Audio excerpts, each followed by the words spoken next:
Almost everyone has heard of Einstein's special theory of relativity. It was truly groundbreaking. But it doesn't have to be complicated or hard to understand. In fact, I bet we could formulate it ourselves. The theory had two postulates, or parts. The first one said simply that the laws of physics are the same in any inertial reference frame. A reference frame is just what a person considers to be at rest. I say considers because you could also consider it to be in motion relative to something else in the universe. Wow, it sounds like we're developing a theory of relativity. So Einstein said that the laws of physics are identical in any inertial reference frame, meaning one that isn't speeding up or slowing down.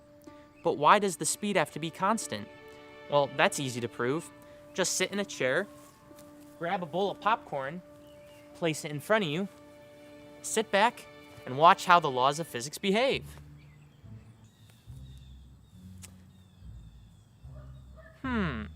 Nothing's happening. Now let's do the same thing in a car with the windows blacked out. What if the driver decides to change the speed of the car drastically by stopping all of a sudden?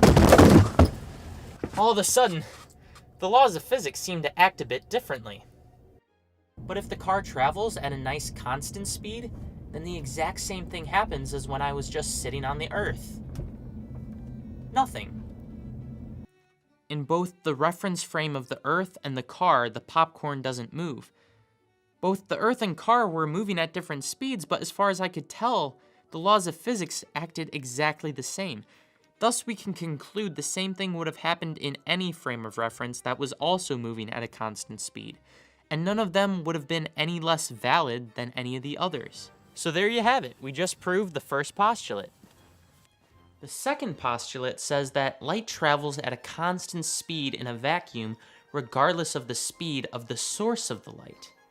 Now, how did Einstein come up with this? Back in the 1800s, people just realized that light travels as a wave. Another kind of wave they were familiar with was sound. Now, sound waves like these require a medium to travel through, some kind of matter. So people concluded that light waves must also need a medium, and they called it the ether. Now, how do you prove or disprove the existence of a hypothetical medium? Well, if you're Michelson and Morley, you use an interferometer. This device measures differences in the speed of light that would occur if there was such thing as an ether. Light was split along two perpendicular arms, reflected back to the center, and caused to converge in an eyepiece, and the interference of the waves would create a pattern. If the light traveled at different speeds down each arm, it would reach the eyepiece at different times and create a different interference pattern, one shifted over by, say, this much. If there was an ether, the Earth would pass through it on its orbit around the sun. On Earth, this would make it seem like the ether was moving. If light required the ether to travel, you can see from this diagram that the light traveling against the motion of the ether would have a slower speed than the light traveling perpendicular to the ether. Thus, the interference pattern would be shifted over. But when this experiment was actually done, the interference pattern wasn't shifted over, indicating that nothing was causing the light to move slower. Light, therefore, didn't need a medium. In any given reference frame, light wouldn't go slower because the thing it was traveling through had its own motion, because the thing it was traveling through was empty space, which doesn't have any motion. It just is. And so the speed of electromagnetic waves traveling through empty space also just is. There you have it. One of Einstein's greatest achievements, and we came up with it ourselves in a couple of minutes. Makes it seem kind of simple, doesn't it? So what's so revolutionary about this theory?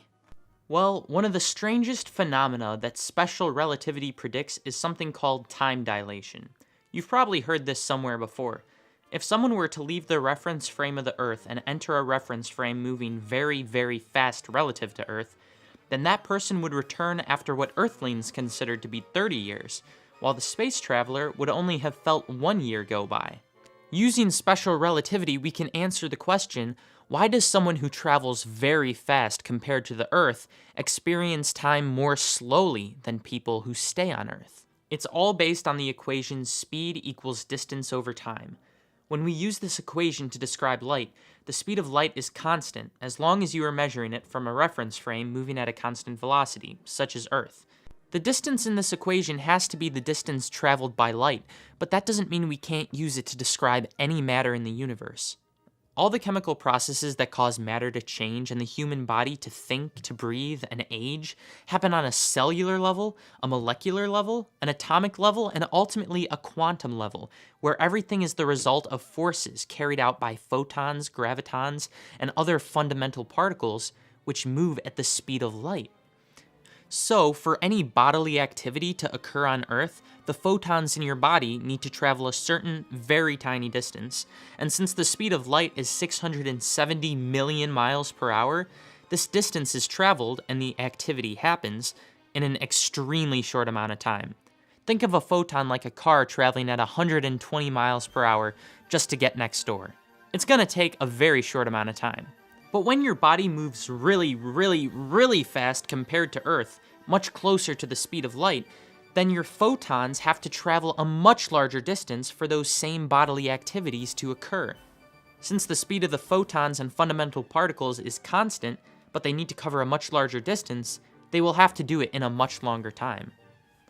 So your car is still moving 120 miles per hour, but it's gonna take a lot longer to drive from New York to California than it is to drive next door. Since the same bodily change that happens on Earth takes much longer to occur when you are moving so fast relative to Earth, we say that time slows down for you relative to people on Earth.